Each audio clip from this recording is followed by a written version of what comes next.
We have been doing this CRO or the Growth Talk Series for a while. This is our second season, and we are going across across the C-suite, right? Whether it's the CMO or the CRO or the CGO, because at the end of the day, in various organizations, these works interchangeably with the key objective: how you drive the growth of the organization, how do you get the teams behind to support your customers at the same point of time, look for opportunities to grow. That is even more relevant in today's context across all industries and in most markets. So I thought we'll have an interesting and engaging conversation, Chris. So looking forward to it. Thank you. So maybe, Chris, you have had a very tenured and a successful career across many different companies. If you could give a bit of a high-level overview of your journey till so far, not just in your current organization, but as a professional. Sure. I would say, I first started out with an affinity for public service. So I joined the U.S. Marine Corps, did 20 years as an officer. And during that time, I've always had this entrepreneurial flame. I think many of us in our industry, have that flame. And so 7 out of those 20 years, I also was CEO of a startup, had a very successful exit, and post that Marine Corps career, really thought about, going into advisory and investing, so more around venture capital. Instead, what I did was I went to Deloitte Consulting, where I was fortunate enough to basically lead the US automation practice that was primarily focused on the public sector. Once again, I had this affinity for, how can we improve citizen services? Call it patriotic, call it what you want. It filled sort of that need that I had and allowed me to grow as a professional. About 5 years into my stint at Deloitte Consulting, I found that I wanted a new chapter. And that was to actually go to a product company. I'd never been in a product company before. And so there were a few options that were available. Kofax was one of them. They were recently acquired by private equity, Thoma Bravo. So I was recruited in to basically help modernize the Kofax company, accelerate the innovation, and drive customer impact, which would result in uplift to revenue and growth. And so I've been here in a chief strategy officer role initially as an individual contributor. And then about a year ago, we had a very successful exit from Thoma Bravo into TA Associates and Clear Lake Capital, so another private equity venture. And in doing so, my remit has expanded from individual contributor to taking on several teams under the new title of Chief Growth Officer. And under Chief Growth Officer, I essentially am responsible for the cross-functional company transformation growth initiatives. That includes corporate vision and strategy, product strategy, go-to-market, our partner ecosystem, customer experience, and more recently, the marketing organization, as well as the analytics and data science teams. So it's been quite the journey, a lot of different chapters in the book of life. Enjoyed every one of them. Fantastic. It's awesome. You have a fairly varied and interesting career, Chris, right from doing the service for the country to actually serving the country in various capacities. I think that's a fantastic journey. So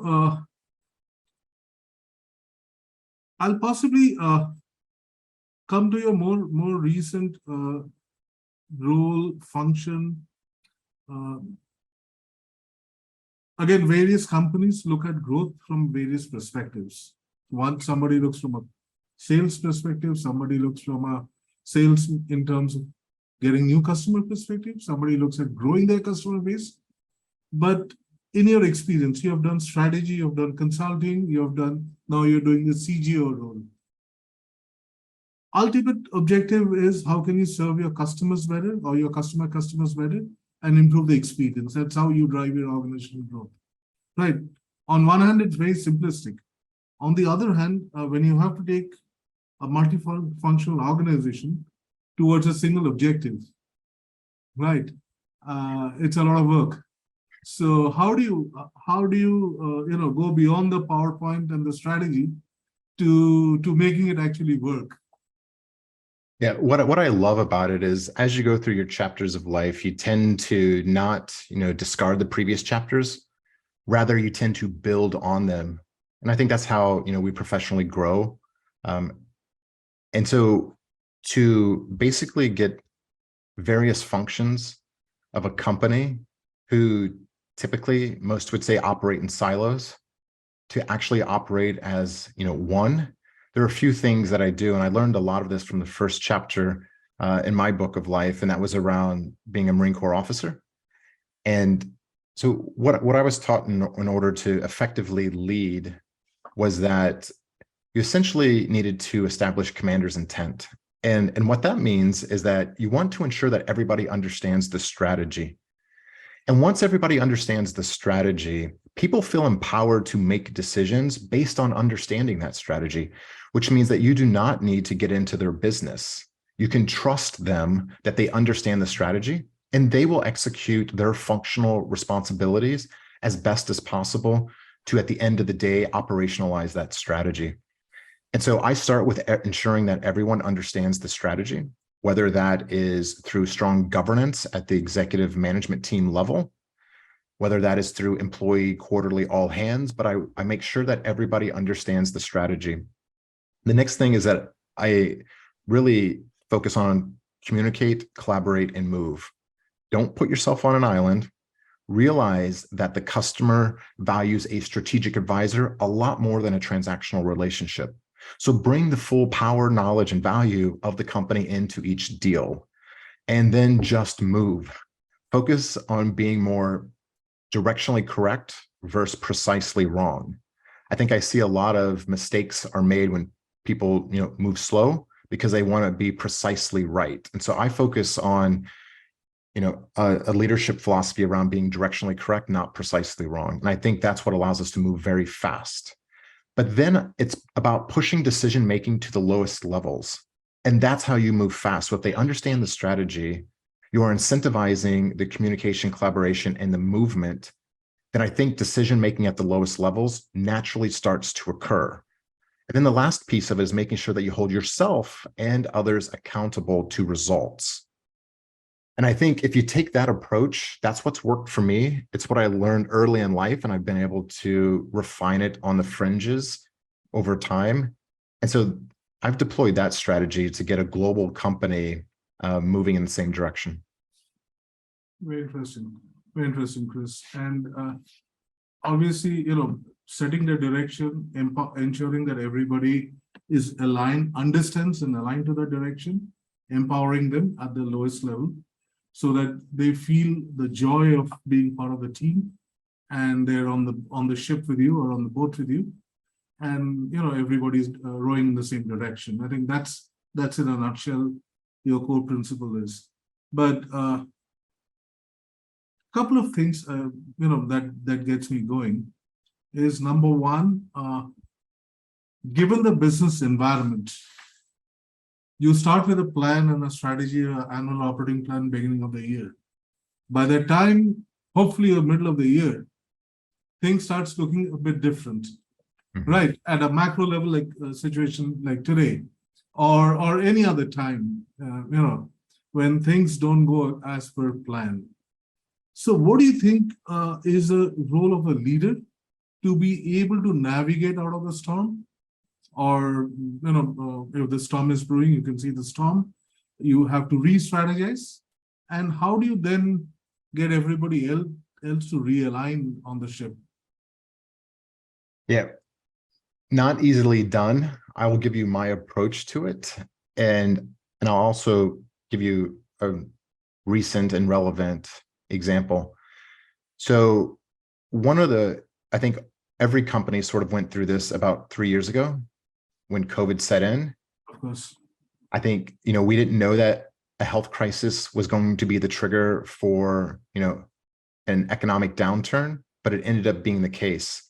And so what I've tried to do over my career is build a plan for those moments, because I think those moments are when leadership really matters. It's easy during, the zero interest rate environment where growth at all costs is sort of the norm. for everybody to sort of look good. I think it's during the downturns when your true colors are shown. And so when we were going through that, let's call it a fog of war, many people were paralyzed based on the uncertainty. What I do in those moments is basically call a timeout, and we huddle, and we're only 2,200 employees. So it's not like it's a massive 80,000, but still it is global. It's across APAC, it's across EMEA, and it's across Americas. So to get everybody like into the huddle does take a little work, but nevertheless, it's moments like that where I think having a very clear plan, articulating that plan in a way that is easy for the team to understand, and everybody is coming at it with a different perspective based on it being a marketing perspective, sales, services, technical support. And so to craft a message that will resonate and be understood by all of the different parties is not easy, and something that needs a lot of intentionality. And so we called a timeout. I called it Project Moonshot. And in Project Moonshot, essentially, it was a global timeout. It was us being very transparent with the employee base around what we saw going on, and then using data from previous economic downturns to show how we, as an automation company, would actually benefit through these economic downturns. So I used a National Bureau of Economic Research paper titled Job Polarization and Jobless Recoveries to show that in these economic downturns, automation, the adoption of, actually accelerates. Because after pick the industry goes through the right sizing on the cost side of the equation, which is the RIF, it's the redundancy, it's the layoffs. Once they go through that, about 6 months into an economic downturn, the data says that those same executives realize that growth is on the other side. They can start to see the light at the end of the tunnel. And so they have to prepare for that. Now, what they do in preparing for that is not rehire, but they make additional investments in automation to backfill that lost capacity. And that's why you get a jobless recovery, which means that gross domestic product coming out of a recession is higher than going into it, but done so with fewer jobs, jobless recovery. And so being very clear with all 2,200 employees that that's how we saw it setting up and how we were going to benefit from it. And so we actually leaned into the economic downturn. And I think that brought a tremendous sense of relief that we had a clear plan moving forward. And so that's how I start to alleviate sort of the fears and the paralysis that typically will set in based on the uncertainty. Very interesting, very interesting. And you did allude to in terms of what you see as the growth driver at the end of the, I would say, what's a silver lining at the end of the dark clouds. And it is on hindsight, it looks easy, or when you look in the past, it looks easy. But when you go through that, when the organization is going through enormous amount of change and pain, it is not that easy to get everybody convinced on that. And I'm going to dig a little bit more deep dive into that, Chris, because, and again, I'm putting it in a current function. Let's say in a current capacity, and there are many, similar roles in the industry of a chief growth officer, which is across, putting the company together. You call it chief growth or chief operating officer, whatever you call it, right? Across product, marketing, everything, service. Now, as a leader of the company, or the executive of the company,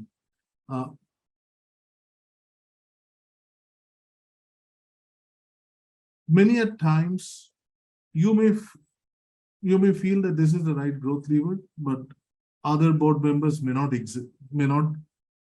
I would say, completely agree to that. Because, so how do you drive a convergence? That's number one. Number two, that's obviously that's a job of an executive to drive that convergence. Number two, you did mention about the strategies that automation and so on and so forth will help improve productivity, get to a better outcome. But when you're going through that moment, nobody's actually seeing that, right?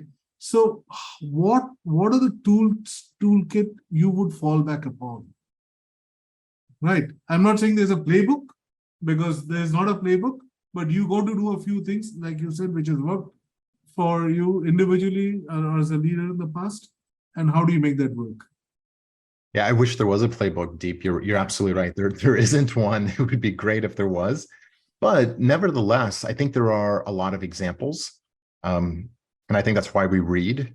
I think that's why we lean on other people's experiences, because, as much as we may want to think we're a snowflake and our situation is unique, it really isn't.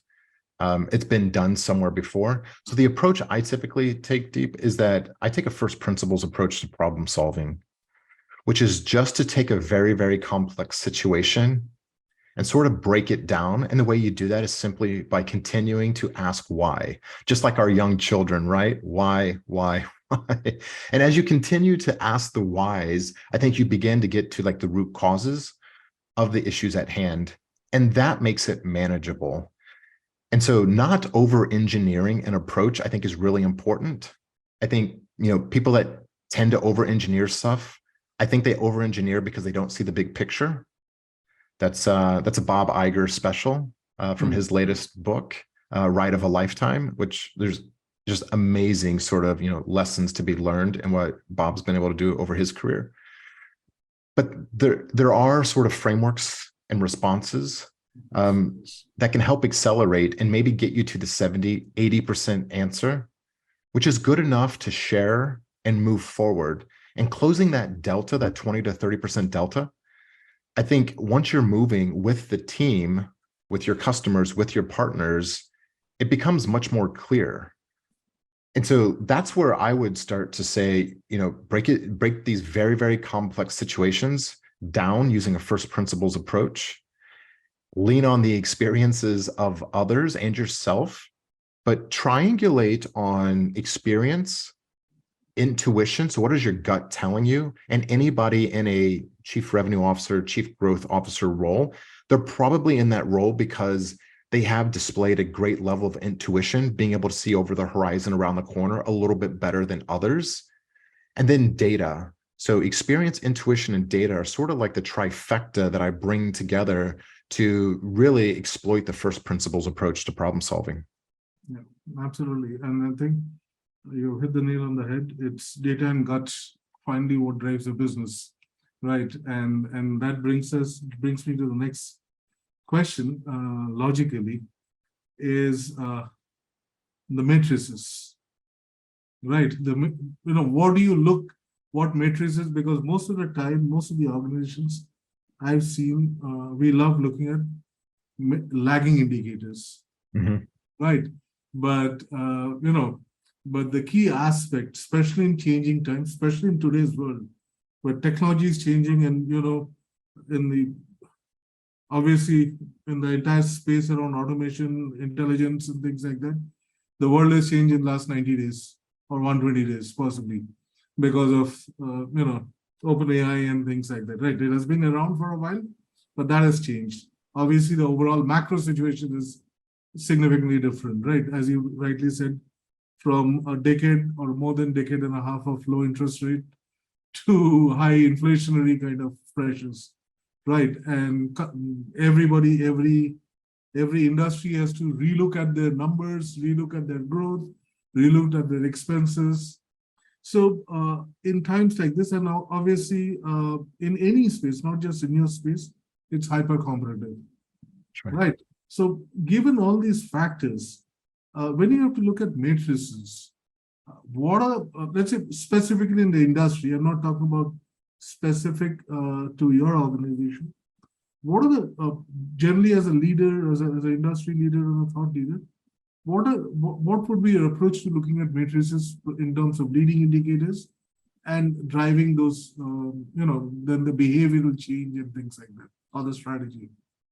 That's right. So this is another area where I think you can really get lost in the data. It's easy to over tilt on trying to get to the specifics. And each data point has its fallacies in terms of what's been brought together to illustrate that particular data point. And so what I try to do is focus on what are the macroeconomic trends, both headwinds and tailwinds to our business. And then at that point, I think you're able to really start to identify how you should be operating. So what are the initiatives that we should really deploy in order to grow given the current environment? So you're absolutely right, Deep. It is ever evolving. And I think it's changing faster now than it ever has. And so an example would be, we have continually, based on our private equity ownership, been a very disciplined company in terms of top line growth and bottom line profitability. And so everything that we do in terms of investments made and innovations moving us forward is done in a very disciplined way. So for every dollar of revenue, 40 cents of it needs to drop to the bottom line. That means growth at all cost has never been our mantra.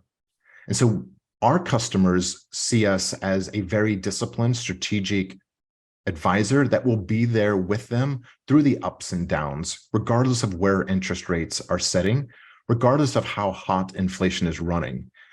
And so that sort of do more with less mentality has allowed us to continue to excel and actually leapfrog a few of the competitors in our space that have really had to slam on the brakes because they were in a growth at all cost investment thesis.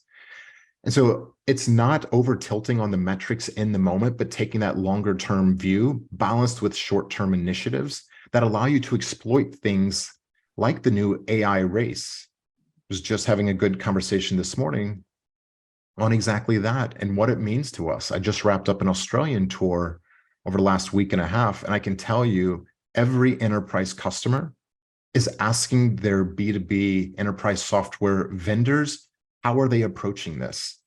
And I'll personally share with you that I think this wave of innovation is much different than the last few waves, specifically the blockchain wave, which there is utility to blockchain, but the applicability of it was really limited to a few use cases around smart contracts, asset management, and so it was not able to scale. Then we had the Web 3.0, which is really focused on decentralization. That just, again, some utility, but it didn't take off as we all suspected. This wave of generative AI, I think, is vastly different because the use cases are immense. You're probably using ChatGPT on a daily basis. I can tell you I am, Right. in various parts of how I think through my remits, all the way from marketing strategies to sales strategies to service deployment. It's helping me in terms of I don't start from ground zero anymore. I start with a 50, 60% starting point, which allows me to realize a tremendous amount of productivity. And so we are, just like every other software vendor, I hope every other software vendor, rapidly moving on how we embed generative AI into our existing intelligent automation platform. It's not a replacement, but it absolutely is an accelerant. And so we've got very specific use cases where we will be embedding and releasing to market over the next, let's call it 6 to 12 months, which is super exciting. I know the customers are badly sort of needing this productivity lift. And so I think that this one is absolutely different. And that's how I sort of bring all of this together around moving the company forward.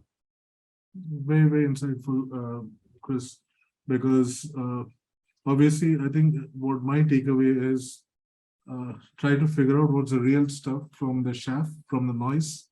I think that's the key aspect. And keep your head focused or keep your mind focused on the basics, right? Doing the unit economics right, serving your customers well, understanding which innovation or which new trend is going to really impact the business as well as the customer. I think that's if I summarize, what you just mentioned. I think you're exactly right. And I think there has been a cultural and a mentality shift in enterprise software, specifically around, let's call it the last 10, 15 years, in a shift from CapEx to OpEx. So what does that mean for, Kofax as a vendor and many of our peer groups is that we're not selling one-time perpetual license. Correct. We're selling recurring license through either a term on-prem license or a SaaS. These are subscription license, which means that these customers renew most term on-prem or every 3 years. And so our sales strategy is no longer sell it once and move on to the next perpetual model. It is make the initial sell, not based on the technology, but based on the outcomes and the value, and then stay very close to that customer to ensure that they're getting maximum value. Because in 3 years, you need to ensure that that renewal happens. And those are the key metrics in the model. So if we're double clicking on, what are the high level metrics you get of an annual recurring revenue model? Gross revenue retention, so minimizing churn is a key metric, as is net revenue retention. So are you staying close enough to not only ensure that the customer doesn't churn out, but that they continue to get more value out of the software that you've taken to them, therefore they use more of it.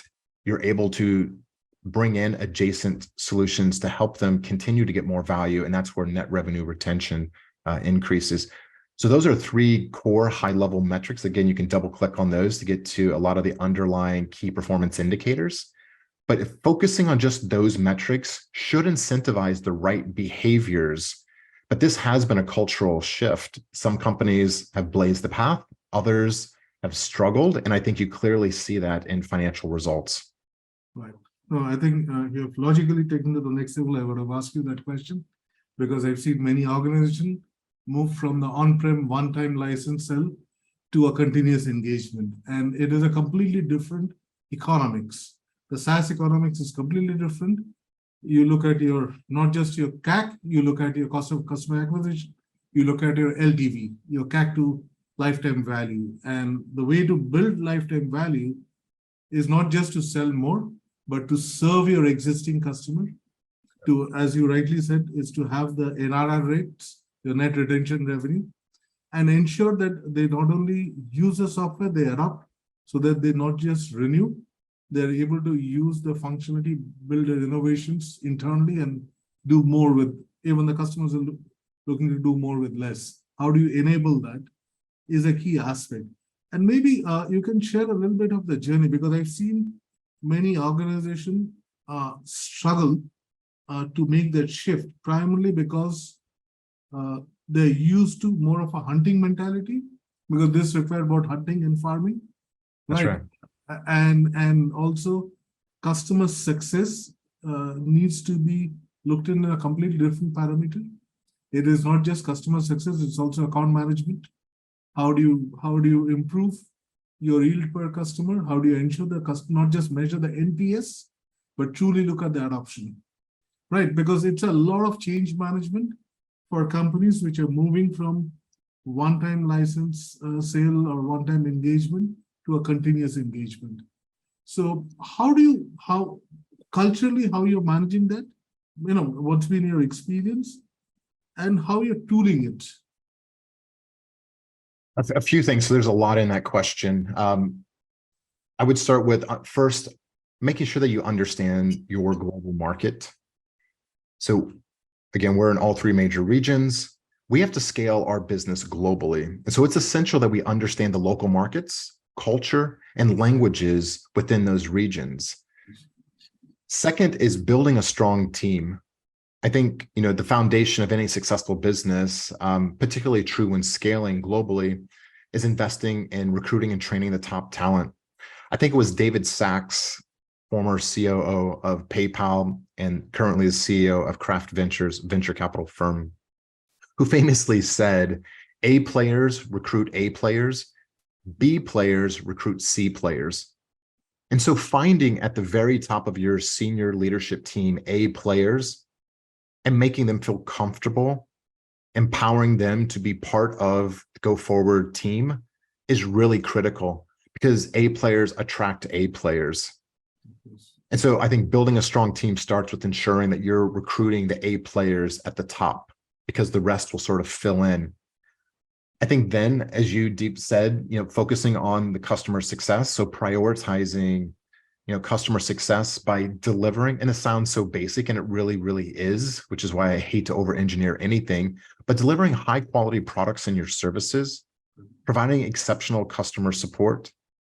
That's how you develop these long-term relationships with our customers. That's how you build a loyal customer base. And I think that's where the other metrics sort of tend to take care of themselves. But again, you have to do it in a very disciplined way. I told you sort of, what our bottom line remit is. And so it's not like you can invest in a huge, CSM, customer success management function. You have to do it very, very smartly. As you scale revenue, you can then scale the team. And so the way I've dealt with that is developing really strong partnerships, clear rules of engagements with partners. And so if you think about, let's call it a hybrid go-to-market strategy. Let's envision a pyramid. At the top of the pyramid, there are 3 layers. At the top of the pyramid, you have your very large enterprise, then you have your mid-market, and then commercial at the bottom. Some would say SMB, small, mid-sized businesses. I think partnering accordingly. So for us, we have a direct team that goes after the very large enterprise, top of the pyramid. We leverage about 850 partners globally to go after the mid-market and the commercial. So that means that these countries that maybe are not sort of tier 1 countries, we largely use partners to cover that ground that understand the regional, both in terms of language and culture. And that's what allows us to basically cover down on the pyramid. That's what allows us to focus on providing solid customer experience across all 3 of those layers. But then you've got to have very clear rules of engagement with your partners. So that way you're not in the market competing with each other. So being upfront around where you're going to play and where you're not going to play is really important. And you can start to establish your metrics around those rules of engagement just to keep everybody honest. Now, it's always Pareto's law, the 80-20. You're going to bump into each other every once in a while. But if it's not malicious, everybody's a grown-up and they understand and it gets resolved. But having that hybrid go-to-market with clear rules of engagement has allowed us to really exploit coverage on a global scale of that hybrid go-to-market. And at the end of the day, have a pretty successful operating and business model. Got it. No, very, very, very well put, Chris. I think you articulated very well in terms of the overall strategy, what actually makes it work, not some theory and things like that. No, that's really useful. My final question, Chris, to you. I was recently reading, which is a pretty famous book, Growth Hacking by Sean Ellis. Right? I don't know if you came across that. I have not. Okay, so that's an interesting one. In fact, he was one of the earlier growth officers for Dropbox in the early days and things like that. So essentially, the role of growth and all of that in the subscription business came from there. And basically, the concept is about how do you use your product engineering, how you use your customer success, leverage your customer success, your product engineering, not just the blunt tools of marketing and sales to drive pipeline, to drive innovation in terms of understanding what the customers need, engaging with the customers and giving them what they want in a fairly efficient way. And I see, in your role, because you have all these functions working with you. So I would be very interested to understand your perspective on that. Well, I think it's important, and you're right, within my remit is the customer experience. So end to end, how our customers interact with and their levels of happiness with both our company and our product. And those are 2 distinct sort of areas. And I think that's really, really important. And so the way I start to address this is, 1, we have a global strategic customer advisory board. So these are our very, very large customers, and we have them set up in regions. So again, APAC, EMEA, and the Americas, where we meet with our strategic customers. And it's an advisory board. It's not us telling our customers where we're going as a company. It's us positing decision points that we're considering. And they're going to help us understand, should we go left or should we go right? So a customer advisory board. And I think in being vulnerable with our customers around what it is we're considering, but we haven't made a decision and we could really use their help, we become true strategic advisors. As they grow, we grow. And that's really, really important. But you drop down to, you mentioned the specific products and the features within those products. That we do more through user groups in the different regions.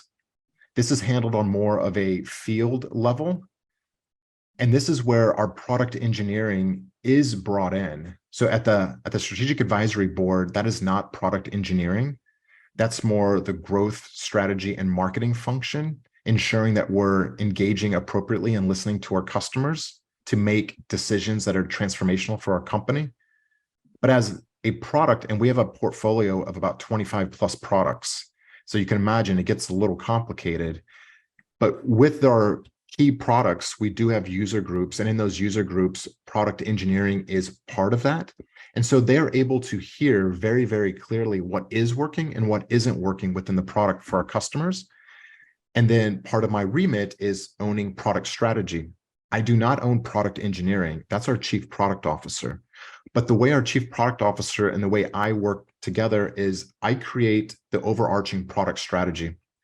What are the things we need to do across our entire portfolio of products around cloud, around AI, artificial intelligence, around platform interoperability, and our vertical market and ecosystem partnerships? Those are the 4 big value buckets that my product strategy team defines in terms of what it is we need to invest in to ensure that we're delivering high quality products and services to our customers. The user groups allow us to then sort of get to what's the functionality that would allow us to deliver that value through these particular products. And so being able to bring those 2 levels together to make decisions on our business and our products is how we attempt to, and it feels like we're doing an okay job on it, can always be better, but that's how it feels like, we rationalize that we are covering down on both. Very interesting. And my key takeaways are you do it at a layered approach. One is obviously the strategic direction to be a trusted advisor with your customers, with your key customers, and bouncing, use them as a bouncing board, and hence, which helps you define your product roadmap and strategy for next couple of years based on their high priority areas. And, it's an interactive process, and that way you become a trusted advisor as well to your, to your most strategic customers through this program. And the second is obviously more of the user group, where you referred to that in your initial one of the quick answers, that the way the enterprise tech is changing, which we call it consumerization of enterprise tech, and that is where the user define, that's a product enhancement happens at that level. And obviously the overall, how do you let's say interact within the organization between the engineering group as the product strategy, customer success, to give all the inputs to be able to put a consistent strategy and a roadmap together, which makes sense to all your customers, not just strategic, also mid-size as well as SMBs. So fantastic. So, and these are actually doesn't matter what the macro environment is, and as you rightly said, whether the inflation is 6% or 7% or 9% or 2%, these are fundamentals of a business, which will always continue to remain. And I think you did mention about that. Those are what I call do the basics brilliantly.